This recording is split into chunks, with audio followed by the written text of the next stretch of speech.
France के द्वारा India को अपने रफाल एम यानी रफाल के नेवल वर्जन को ऑफर किया गया है तथा डसॉल्ट एविएशन के द्वारा इसको अगले साल यानी 2022 की शुरुआत में ही इंडिया को भेजा जाएगा, जहां पे इसे इंडियन नेवी के द्वारा इसकी टेस्टिंग की जाएगी।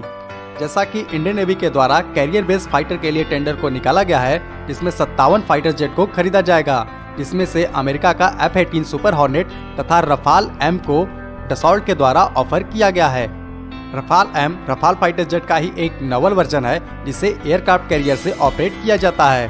अगर भविष्य में इंडियन नेवी के द्वारा रफाल एम फाइटर को खरीदा जाता है तो रफाल एम के द्वारा इंडियन नेवी के पुराने हो रहे MiG-29K को रिप्लेस किया जाएगा।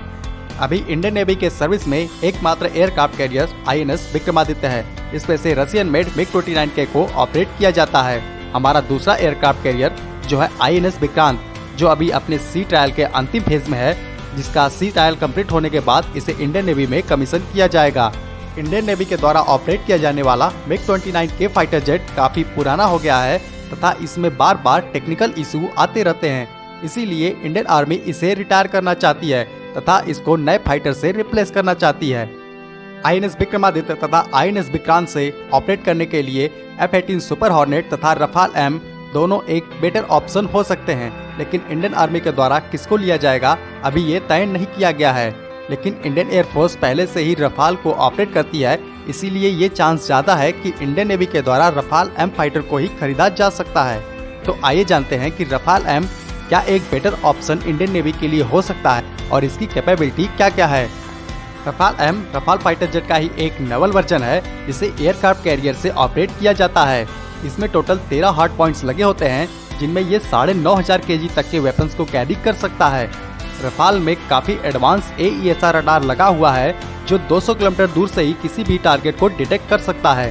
इसके साथ साथ इसमें IRST यानी infrared search and track system को दिया गया है, जो किसी स्टील टारगेट को भी 100 किलोमीटर से पहले डिटेक्ट कर सकता है।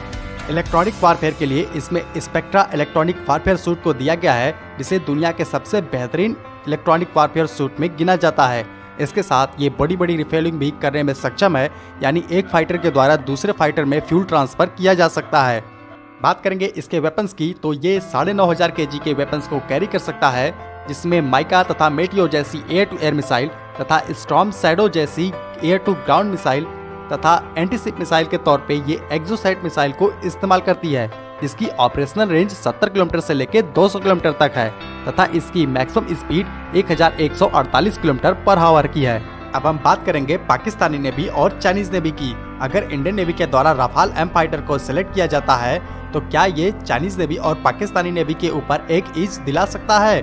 तो बात करेंगे पाकिस्तानी नेवी की, तो पाकिस्तानी नेवी के पास एक भी एयरक्राफ्ट कैरियर अवेलेबल नहीं है, इसीलिए पाकिस्तान से कंपैरिजन करना ही बेवकूफ़ी है।